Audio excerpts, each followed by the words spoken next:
Bonsoir à tous, bienvenue sur BCN TV dans votre émission Faith in Action. Faith in Action qui se traduit en français, la foi en action. Car cette foi ne doit pas rester seulement dans nos paroles, ne doit pas rester seulement dans le cœur, mais doit se montrer aussi dans les actions, doit se montrer aussi dans les œuvres que nous faisons chaque jour. Je suis Joshua Gabriel qui vous accueille, qui vous présente cette émission et je suis très content de vous accueillir car nous avons un thème tellement important qui parle de la foi et les souffrances qu'on n'a pas choisies. Parce que des fois, nous pouvons traverser des souffrances qu'on n'a pas choisies, comme la mort, comme les accidents, comme la perte des personnes qui nous sont chères. Aujourd'hui, nous allons discuter, nous allons voir ce que la foi nous dit par rapport à ces souffrances. Alors, avant qu'on commence, on se prend une petite pause, on se retrouve après la pub.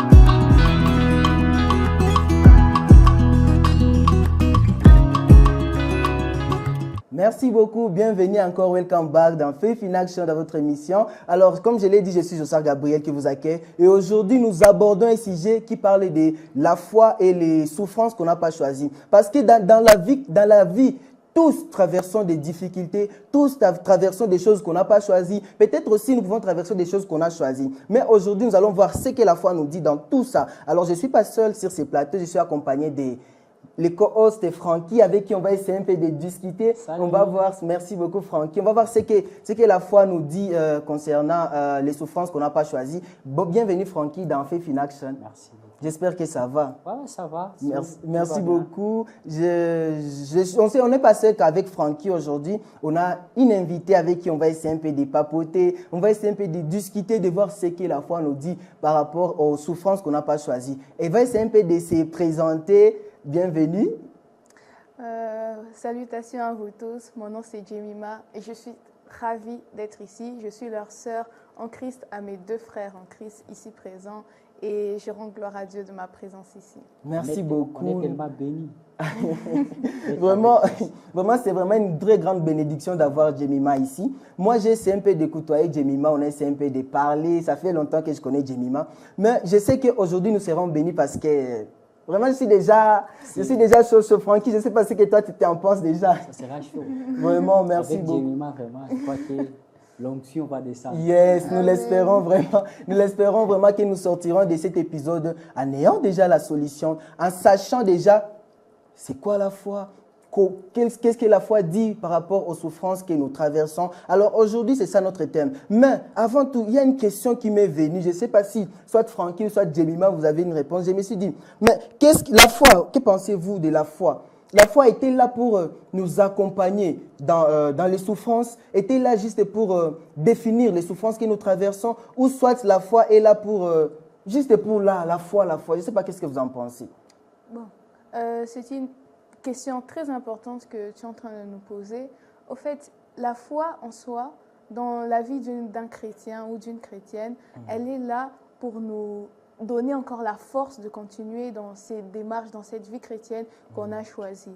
Je dirais que la foi renforce notre quotidien, elle nous donne le courage de traverser ces souffrances dont tu as parlé tout à l'heure. C'est elle qui nous donne vraiment cette force et cette motivation de chaque jour de pouvoir traverser ces souffrances. Merci. Et Francky, qu'est-ce que tu en penses? Heureusement, il y a un verset qui dit dans Ésaïe 43, verset 2, qui nous dit « Si tu traverses les eaux, je serai avec toi, et le fleuve, ils ne te submergeront point. Si tu marches dans le feu, tu ne te brûleras pas, et le flamme ne t'embrasera pas. Au fait, ici, on comprend que la foi n'est pas seulement là juste pour nous faire sortir dans l'épreuve, mais c'est plus juste pour nous garder aussi fidèles aux promesses que Dieu nous a. Ici, on a compris que Dieu nous a promis, même si on est en train de marcher dans les faits, même si on est en train de passer les épreuves, il sera toujours là. Alors, qu'est-ce que la foi là maintenant? La foi là nous aide maintenant, comme Jemima dit, de tenir bon, de nous accrocher. Même si c'est compliqué, même si c'est dur. Je sais que c'est tellement facile quand tu es en train d'affronter quelque chose, quand tu sais c'est toi qui a causé ces choses. Mais c'est tellement dur d'affronter quelque chose que tu ne sais même pas comment ça Parce que notre thème d'aujourd'hui, c'est la foi et les souffrances qu'on n'a pas choisies. C'est comme si tu es en train de... C'est comme Job. Job n'avait même pas de réponse. dans ce qu'il est entré. Il s'est dit parce que lui-même, il savait qu'il était juste. Et il s'est posé la question, pourquoi ça m'arrive? Alors la foi maintenant, ça nous aide à nous rappeler, même si tu n'as pas de réponse, même si tu ne sais pas qu'est-ce qui est en train de se passer là-bas, au moins tu sais, Dieu a dit que même quand je suis en train de passer dans des moments où je n'ai pas de réponse, il est là. Et quand lui, il est là, ça signifie que ça va vraiment bien terminé. Et pendant que j'en pense, vous avez dit, cette foi nous aide à persévérer. Alors, des fois, il y a des circonstances, nous avions persévéré. Il y a beaucoup d'années, nous traversons ces circonstances, mais nous avions prié. Dieu n'agit pas. Je ne sais pas qu'est-ce que vous en pensez de ça. Dieu n'a pas agi, nous sommes restés persévérants il y a des années, nous sommes en train de traverser ces problèmes. Alors, je ne sais pas, qu'est-ce que la foi en dit dans ça? Au fait, si je dois toujours prendre l'exemple de Job, vous savez, Job n'a pas eu sa réponse comme ça. Ça dirait. Il s'est posé des questions. Il y a même les gens qui... Vous savez, quand tu es en train de traverser des choses où toi-même, tu n'as même pas de réponse, c'est comme si tu es comme un fou. En fait, même les gens peuvent te demander qu'est-ce qui s'est passé. Tu ne sais pas comment les répondre. C'est ce que Job traversait. Ses amis, en fait, ont commencé même à le culpabiliser, en disant tu as péché, tu es sûr que tu as fait quelque chose. En fait, la question, c'est où tu t'accroches. Tu vois, où tu t'accroches. Tu vois, Job, quand ses amis lui étaient en train de lui transmettre une autre vision qu'en disant qu'il était un pécheur, Job, il était en train de résister en disant non, moi je sais qu'au fond de moi, je ne vais pas, parce qu'il connaissait aussi son Dieu. Pour dire que c'est vrai que ça peut arriver des moments où tu es en train de souffrir, tu pries, tu pleures. Au fait, c'est quand tu sais qui est ton Dieu, au lieu maintenant de te culpabiliser, tu changes ta manière de faire. Tu commences petit. On peut prendre l'exemple de Paul. Paul, il était en prison. Pose-nous la question, nous les jeunes aujourd'hui, quand tu es en prison, qu'est-ce que tu fais? Beaucoup se mettent dans l'alcool. Vous savez, il y a même des livres que Paul avait écrits dans la prison. Maintenant, la question, qu'est-ce que toi tu fais quand tu es dans ce genre de choses? Tu vois, maintenant, Paul n'a pas décidé de se culpabiliser. Nous, on allait écrire des lettres de culpabilité.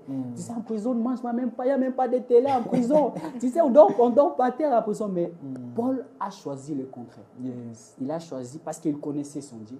Il a continué d'adorer son Dieu, même dans la souffrance. Pour dire que des fois, quand tu n'as pas de solution, tu ne sais pas ce qui se passe, prie.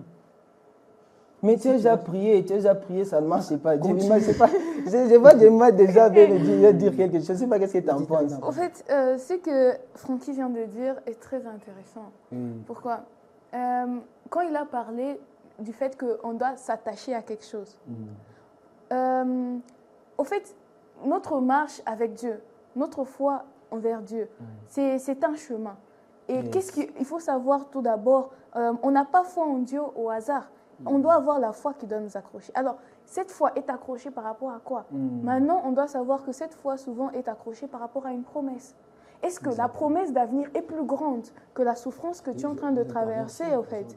La souffrance, elle arrivera. Elle arrive et elle arrivera toujours. Mais on doit toujours s'accrocher à cette promesse. On sait que, par exemple, dans la Bible, on sait que Dieu, la souffrance d'aujourd'hui est moins que les promesses qu'il y a dans l'avenir. Les promesses, les richesses à venir seront toujours plus grandes que la pauvreté qu'on passe aujourd'hui. Genre, on doit toujours savoir que les souffrances qu'on passe sont toujours temporaires comparées à la destination, par rapport à la promesse que Dieu nous réserve qui est toujours grande. En fait, c'est ça que je veux dire. Alors, de tout ce que vous venez de dire, comment alors garder espérance sans imposer à Dieu la manière de répondre? Parce qu'il y a des fois, tu es en train de traverser une souffrance. Alors que cette souffrance, peut-être, comme vous l'avez dit, il y a une souffrance qui a été prévue, que Dieu a dit, ok, tu dois traverser cette souffrance. Peut-être que c'est ton verre. Tu dois vraiment boire les verres là. Comme peut-être Jésus devait traverser vraiment la souffrance. Alors, comment maintenant comment garder l'espérance? Comment garder la foi sans imposer à Dieu la manière dont il doit répondre? Bon, ce que je peux dire, c'est que on doit d'abord savoir que Dieu est Alpha Oméga. C'est lui qui a des décisions, genre toute décision, que ce soit scientifique, que ce soit spirituel, que ce soit physique, vient de lui. Personne ne le suggère quelque chose, personne ne le dit quoi que ce soit. Ce que nous, on doit faire en tant qu'homme, en tant que créature de Dieu, c'est se soumettre à cette volonté et croire à ce que nous ne resterons jamais sur cette étape et que nous arriverons à un autre niveau. Dieu ne nous laisse jamais en bas. Il ne nous laisse jamais par terre en tant que chrétiens. Par exemple, tu as parlé de Jésus-Christ. Jésus, lui aussi, fils de Dieu, est passé dans tellement de souffrances, dans tellement de choses, au point même où il a pleuré. Il a dit à Dieu, pourquoi est-ce que tu es en train de me faire passer dans tout ceci? Il a crié devant Dieu, il a pleuré devant Dieu. Mais la promesse derrière, la victoire qu'il y aura derrière est toujours plus grande et sauve toujours beaucoup trop de gens par rapport à ce pourquoi on est en train de traverser. Il faut toujours, je pense, comprendre même la grandeur de ce qui est à venir. Il faut toujours, au fait, nous, les chrétiens, on ne doit pas voir le moment présent. On doit toujours être là et voir toujours les victoires à venir et les choses, les grandeurs à venir que Dieu a préparées pour nous. Exactement. Au fait, j'ai aimé quand elle a parlé de Christ. Vous savez, c'est arrivé au moment où Christ a demandé à Dieu en disant que si tu le permets, d'éviter ces coupes. Donc, il voulait aussi montrer à Dieu, en fait, si tu peux. Mais c'est ce que j'aime dans ça, c'est qu'il a dit, mais que ça ne soit pas selon ma volonté à moi, mais que ça soit selon ta volonté à toi. Là, ça montre l'obéissance. Vous savez, il n'y a pas de foi sans l'obéissance. Jamais. Parce que la foi, parce que Dieu ne regarde pas ce qu'on donne, ce qu'on fait. Dieu regarde ce que si tu as respecté ce qu'il a dit. C'est l'exemple de Saül. Saül, Dieu lui a dit, ne fais rien. La parole de Dieu te dit, ne fais rien, attends Samuel. Mais lui, par crainte de ces gens qui étaient autour de lui, lui s'est donné lui-même comme sacrificateur. Et Dieu a dit quoi? L'obéissance vaut mieux que les sacrifices. Pour dire que Dieu ne regarde pas ce qu'on est en train de traverser, mais Dieu regarde l'attitude de ton cœur. Est-ce que tu es au sommet? Parce que vous savez, il y a des gens qui passent les épreuves, ils n'arrivent même pas à reconnaître c'est malheureusement. Oui, non, ça c'est. Donc, c'est pas ça. Fait même l'exemple de Job. Tu vois, quand Dieu est venu maintenant pour parler à Job, il a commencé à lui donner des exemples que Job n'avait même pas de répondre. Parce que Job, en lui, il croyait qu'il avait raison, en fait. Pour dire que l'obéissance est plus important dans les épreuves. C'est quand tu sais que Dieu a dit que certainement ça va arriver, tu dois te mettre maintenant en bas en attendant ce que Dieu peut nous donner. Donc dans tout cela, vous voulez dire qu'on doit savoir ce qui vient. Oui. Parce qu'on doit savoir les promesses là. Croire, oui. Non, en fait, tu sais, Jossa, quand la foi, c'est quoi? La foi, le fait là de croire en Dieu. Et croire en Dieu signifie que tu crois qu'il est plus grand que tout.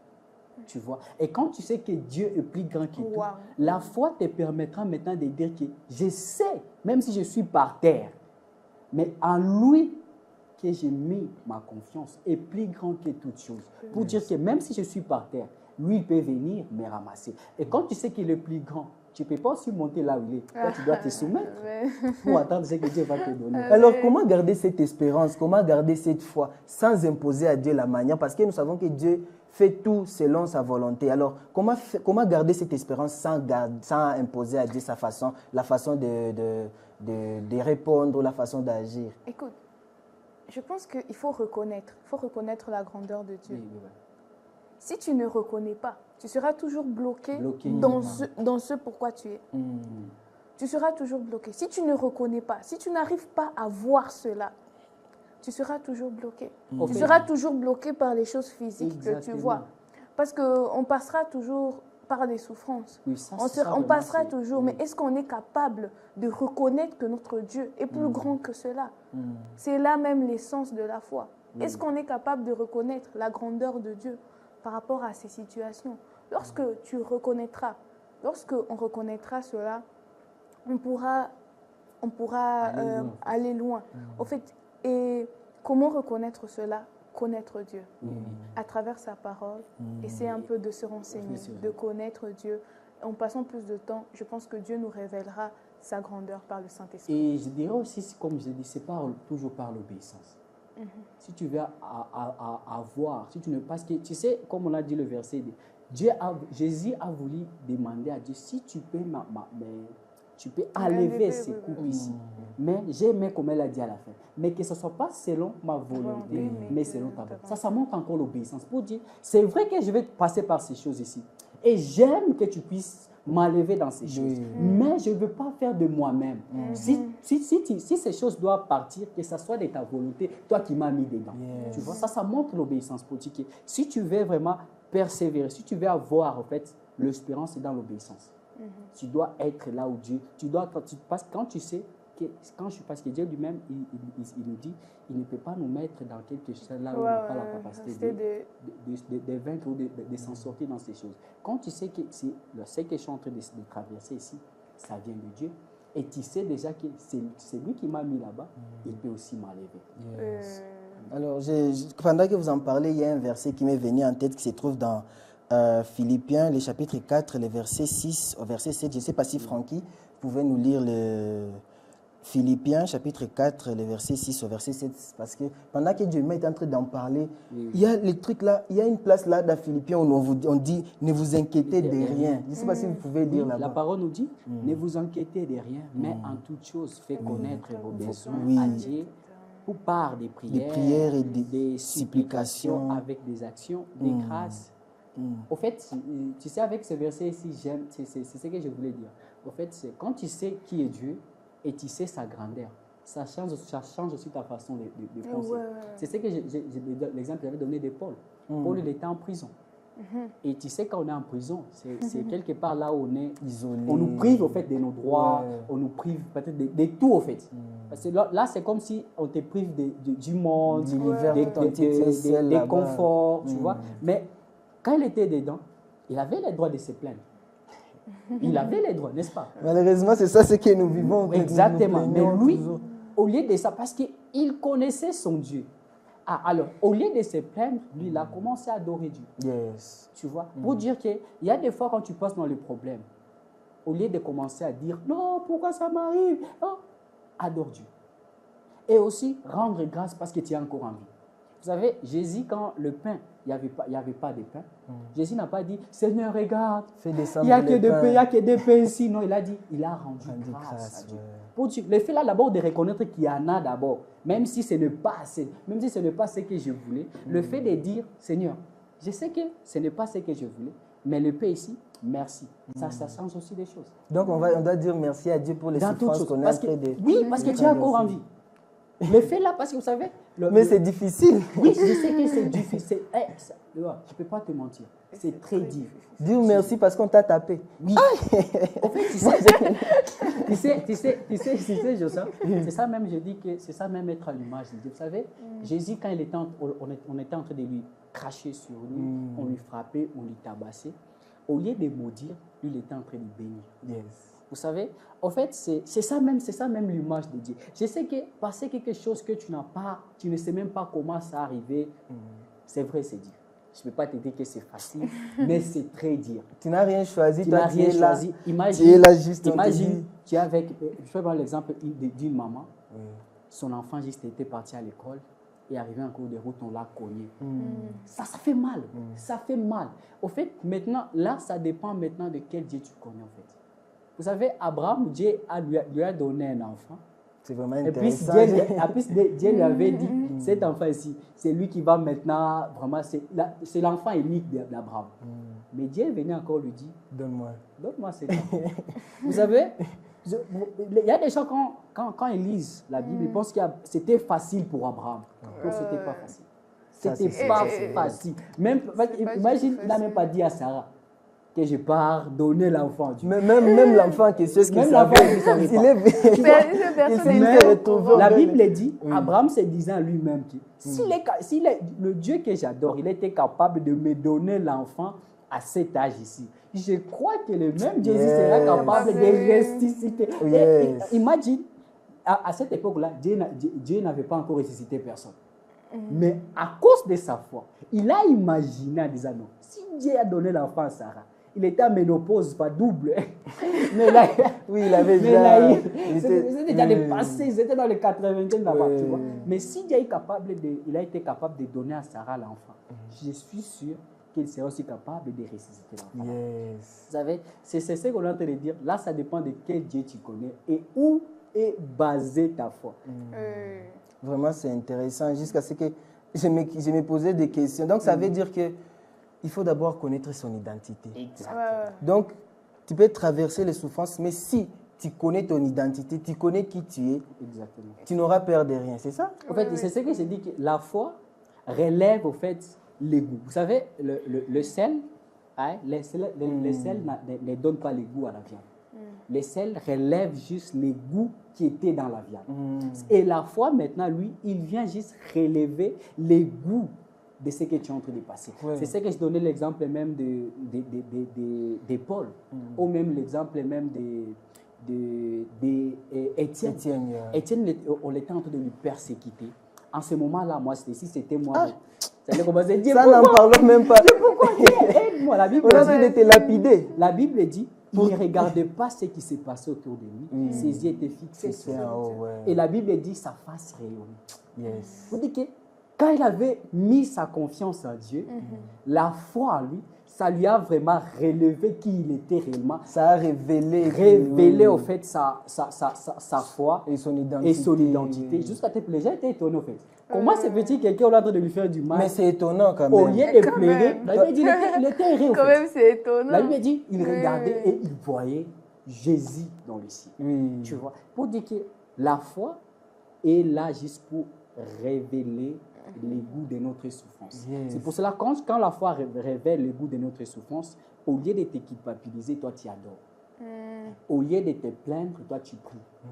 Au lieu de te dire pourquoi tu rends grâce parce que tu es encore en vie. Parce qu'on dit que tant que tu respires encore, il y a encore la chance de tout changer. Il y a de l'espoir que tout peut changer. Je ne sais pas qu'est-ce que tu penses. Pendant qu'il était en train d'expliquer là-bas, moi je me disais que quand Paul était en prison et puis il était en train de rendre grâce à Dieu pour sa situation actuelle. Bon, laisse-moi donner un exemple personnel. Parfois, bon, je suis élève, je suis plutôt étudiante, merci. Je suis étudiante, je suis encore étudiante à l'université et tout. Maintenant, parfois, tu vois les fois à l'école, c'est pas facile. Maintenant, moi, un moment, au début, je me stressais trop, mais à un moment donné, j'ai commencé à moi me stresser, à mettre ma confiance en Dieu. Maintenant, quand je mettais ma confiance en Dieu, je ne me stressais pas trop. J'étudiais le temps qu'il faut. Avant, je pouvais même étudier au-delà et tu vas voir même, je ne réussissais pas et tout. ça, c'est malheureusement. Voilà. Je pense que toi aussi, tu sens ça. Moi, vraiment, j'ai ressens déjà. Moi, c'est la guerre. Tu ressens ce que je veux dire et tout. Vraiment, je ressens déjà. Les anglophones disent « I feel you ». Vraiment, je ressens vraiment. Là, vraiment, on est ensemble. C'est vraiment compliqué. Et puis après, quand tu as cette foi-là en Dieu, à un moment donné, les gens autour de moi pouvaient me dire « Haha, Jemima, tu es en train de blaguer, fais comme nous, fais notre méthode, fais comme nous et tout et tout. » Genre, ils voulaient me faire travailler comme eux. Malheureusement. Comme eux. Et pourtant, on est des personnes différentes. Dieu peut-être l'a donné sa manière de faire. Et Dieu pourra aussi me donner ma manière de faire. Et puis moi, ce que je leur disais seulement, j'étais comme Pierre dans cette prison-là, et plutôt Paul, dans cette prison. J'ai rigolé. Je dis non, vous ne vous inquiétez pas, c'est gâté, je vais réussir. Je vais réussir ça, ne vous inquiétez pas. Je vais réussir, je vais réussir. Confiance, la foi. Et ils étaient là, Dieu m'a tu blague, on va se voir l'année prochaine. J'ai rigolé, j'ai dit non, je vais réussir. Drôlement, plus je disais ça, plus j'ai rigolé de ma situation. Les gens peut-être pourraient me voir comme une folle, mais à la fin, j'ai eu même plus que même je pouvais penser. J'ai même eu plus. Quand je passais ça, j'ai regardé, j'ai rigolé, j'ai dit non. Il faut seulement croire en Dieu. Exactement. Il faut seulement croire en Dieu. Les moments là difficiles là vont passer. La prison là de Paul, là, on va traverser là-bas. Mais lorsque tu crois en Dieu, tu vas rigoler la situation actuelle. Exactement. Parce que Dieu est plus grand que cette situation. Moi, je disais, Dieu ne peut pas me laisser passer par là. Il me disait, non, Jemima, on va te laisser. Jemima, toi, tu blagues. Non, je disais, non, j'étudie comme il faut, je fais ma part. Je ne fais pas au-delà. Parce que si je fais au-delà, jusqu'à me rendre folle. Là, on dirait que je voudrais occuper Dieu. Je vais tomber malade pour rien. Qui termine les études et tu es déjà fou. Oui, c'est ça même. Et pourtant, tu dois faire juste ce qu'il faut. Donc, j'ai vraiment aimé l'exemple de Jemima. Lorsque tu as la foi, tu sais où te focaliser. Oui, oui. Parce que les autres personnes, peut-être, n'ont pas la foi. Ils vont juste étudier pêle-mêle, en vrac. Mais lorsque tu as la foi, tu sais, ça là, je vais traverser. Ça là, je vais traverser. Je ne vais pas fuir. Je ne vais pas sauter l'étape. Je vais traverser. Alors, c'est là que me vient une question. Pourquoi alors est-il dangereux? Beaucoup de personnes pensent que la foi vient supprimer les épreuves. Pourquoi est-il dangereux de croire que la foi supprime les épreuves? Au fait, ça, c'est tellement dangereux. Vous allez remarquer, ça fait partie aussi de nos évangiles d'aujourd'hui, au fait. On nous parle qu'il y a des terrasser des montagnes, on va battre, tu vas vaincre des combats. En fait, la foi n'a pas pour but pour ça. Oui, la foi peut, parce que la parole nous dit que si tu as la foi, tu peux dire à cette montagne de se déplacer. Oui. Mais si tu regardes dans la Bible, il y a ceux qui avaient la foi, mais qui n'ont pas pu vaincre leur montagne. Mais la Bible témoigne que leur foi était vraiment exacte. En fait, la foi n'est pas là juste pour effacer. Parce que, vous savez, les épreuves, ça fait partie de notre marche avec Dieu. Oui, parce que beaucoup de gens... La souffrance fait partie de notre marche avec Dieu. Oui, parce que beaucoup de gens dans le monde aujourd'hui, même nous aussi nous vivons, nous pensons que si je crois en Dieu, donc ça veut dire que tout sera rose. Tout vraiment sera très bien. Mal. Vraiment, la ligne sera droite comme ça. Ça, c'est tellement faux. Vous savez, parce qu'on vit dans un monde où nos valeurs ne correspondent pas. Parce que nous, notre royaume, c'est là-bas. Mais on vit dans le monde où nos valeurs et nos principes, c'est tellement différent. Pour dire qu'on aura toujours des challenges. On aura toujours... Parce que Dieu lui-même, il nous fait passer dans la souffrance pour nous rendre encore plus pire. Pour dire que l'or, pour rendre... plus pire, en fait, tu sais je ne dis pas plus pire comme continuer, plus pire pour nous rendre encore pire. Tu vois, comme l'or. Clair, tu vois comme l'or... Quand on veut le vendre, on doit d'abord le mettre dans le feu pour que ça soit encore pire comme avant. Pour que ça ait vraiment l'importance. Ça puisse prendre encore plus de valeur. D'éclat. Pour dire exactement, pour que la souffrance fait partie de notre quotidien. Pour dire que maintenant, c'est comment surmonter ces choses. C'est la foi maintenant intérieure. Je ne sais pas de dire. Merci beaucoup, Francky.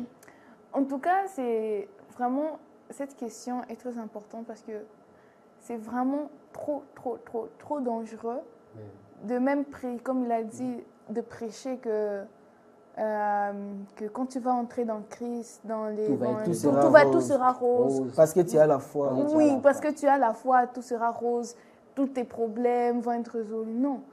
Sache d'abord que quand tu entres dans cette vie chrétienne, tu es là pour faire la volonté de Dieu. Donc, entrer dans la vie chrétienne, c'est pas que tu entres pour, je peux dire directement, enjoy, quoi. Non, tu entres pour... Donc, entrer dedans, c'est un sacrifice d'abord. Exactement. Tu dois sacrifier toi-même. Et quand tu entres et tu ne sacrifies pas ton toi-même, tout cela veut dire que tu as été prêché de la mauvaise manière. La foi chrétienne, quand tu entres dedans, tu sacrifies toi-même, tu sacrifies ton entourage, tu changes, tu transformes complètement tout ce qui t'entoure. Donc, la vie rose là, que tu vas avoir la foi, puis tu vas directement faire des miracles. Non, il y aura du processus, il y aura des challenges, il y aura même, tu vas même passer dans la souffrance que tu pouvais même pas croire. Dans la vallée de l'ombre de la mort. En fait, c'est qu'on doit comprendre que la vie chrétienne, ce n'est pas une vie civile. C'est une vie militaire. Oui, amen. Vous savez? Et quand tu sais ça déjà, tu sais quoi t'attendre dans cette vie-là. Vous savez, être un militaire, ça signifie que tu renonces à toi pour vivre pour le pays. Pour dire que si aujourd'hui, ton commandant te dit tu vas aller en Ukraine, même si en Ukraine là-bas il y a des bombes, toi tu vas dire, et ce qui est drôle, il s'est entraîné pour ça. Pour dire que même si c'est dangereux, lui il s'est entraîné pour ça. Pour dire que la vie chrétienne, c'est pas pour nous, mais c'est pour plaire à notre Créateur.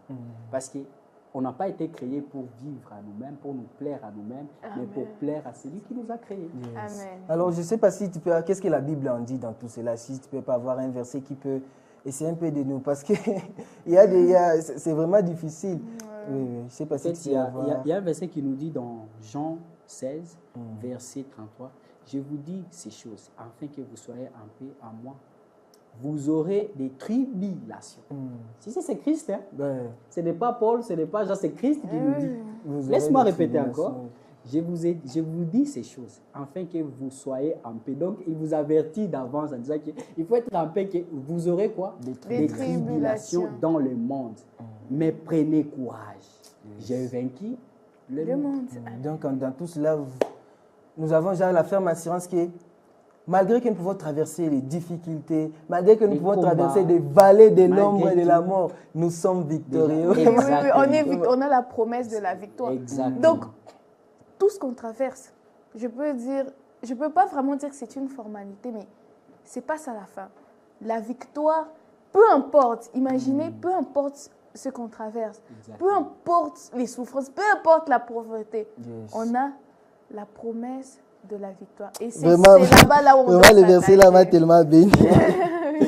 En fait, des fois on essaie de changer ce genre de versets. Mais ce verset est clair. Oui. Vous aurez quoi? Des tribulations. Pour dire que ces choses-là... Jésus n'a pas dit, lorsque vous croyez à moi, vous n'aurez pas de tribulations. En plus, il disait, en venant à moi, il a été vraiment clair, comme l'eau des roches. J'aime avec Christ. Christ, il disait des choses d'avance. Il dit, c'est lui qui viendra après moi, qui se charge de sa croix. Vous savez, la croix, tu sais que la croix, c'est là où on crucifie au fait, des gens qui ont des péchés. Pour dire que toi, chaque jour que tu te lèveras, il y aura des choses que tu dois crucifier. Yes. Il y aura des Golgotha que tu dois mettre. Que tu dois monter. Il y aura toujours des problèmes. Les épreuves font partie vraiment de notre vie quotidienne. Exactement. Vraiment, je suis vraiment béni au point où je commence même à me poser des questions. Alors, lorsque Dieu ne change pas immédiatement la situation, que peut-il vouloir transformer en nous? Parce que nous avons foi. Nous savons que, oui, nous allons traverser des montagnes, oui, nous allons traverser des problèmes. Mais Dieu ne change rien. Dieu ne transforme rien. Qu'est-ce que Dieu veut vraiment en vrai dire? Qu'est-ce que Dieu veut ou bien voudrait transformer en nous en ne rien changer? En fait, quand des fois, il y a des prières là où on demande et Dieu regarde envers tous ces types, ici, c'est qu'il a en train de il sourit. Si je lui donne ça, ça va les tuer. C'est comme si c'est quelqu'un que tu ne sais pas conduire la voiture et tu demandes d'abord la voiture. Mais commencez d'abord à prendre la voiture et puis il va te donner. En fait, il y a d'autres choses que Dieu ne répond pas parce qu'il ne voulait pas, parce que c'est un Dieu responsable. Et un père, c'est un Dieu responsable, c'est un père aussi responsable. Pour dire que tu ne peux pas donner à un enfant les couteaux en sachant que ça va lui blesser. Pour dire qu'il y a des choses que Dieu ne répond pas, premièrement, c'est pour d'abord nous transformer. Parce que vous savez, des choses qu'on recherche, nous cherchent aussi. C'est juste qu'on n'est pas encore prêt à recevoir ces choses et ça va nous tuer. Il y a certaines choses aussi, Dieu ne nous donne pas parce qu'on a mal demandé. C'est écrit dans la Bible. Vous ne recevez pas parce que vous demandez mal. On demande des choses juste pour satisfaire nos besoins. Seigneur, j'ai besoin d'une voiture juste pour que les gens puissent dire, pour impressionner les mondes. Et puis après, tu commences à te dire, je suis en train de souffrir à force de marcher à pied. Exactement. En fait. Parce que tu as mal demandé. Si je peux dire juste pour terminer, c'est que quand tu demandes quelque chose qui est dans la volonté de Dieu, peu importe le temps que ça va prendre, ça se réalisera toujours. Parce qu'il est toujours derrière sa parole pour l'accomplir. Merci beaucoup, Francky. Merci beaucoup, Jemima, d'avoir été avec nous. Je ne sais pas si tu as un dernier mot à dire à nos téléspectateurs ce soir.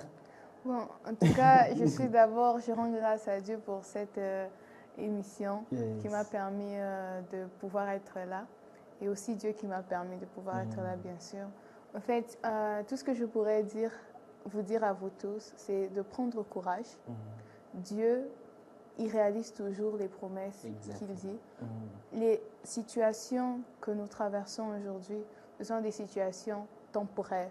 Donc, ne nous focalisons pas sur les situations temporaires que nous traversons, mais focalisons-nous sur la promesse que Dieu C'est le Dieu qui a fait la promesse. Oui, sur le Dieu qui a fait cette promesse, sur la promesse, sur la victoire que Dieu a déjà réservé des temps avant même que nous soyons là. Exactement. Merci beaucoup, Jemima. Merci beaucoup, Francky, d'avoir été avec nous. Merci, chers téléspectateurs de BCN TV, chers amoureux de Faith in Action. Je suis Jossard Gabriel qui vous ai présenté cette émission. Et aujourd'hui, notre thème était la foi et les problèmes et les difficultés qu'on n'a pas choisies. On a vu que la foi ne supprime pas les problèmes. La foi ne vient pas là pour supprimer, mais la foi est là pour nous aider à traverser et aller de l'autre bord. Jésus vient, il t'appelle, viens de l'autre bord, parce qu'il sait la promesse qui se trouve de l'autre bord. Alors ne nous focalisons pas aux difficultés ou aux problèmes que nous traversons aujourd'hui. Focalisons-nous sur les bénédictions, sur les promesses qui sont là, qui sont à l'autre bord. Alors, je suis Jossard Gabriel qui vous ai présenté aujourd'hui. Je suis tellement heureux d'avoir été avec vous. Bienvenue encore dans Faith in Action. Merci beaucoup. On se retrouve à la prochaine.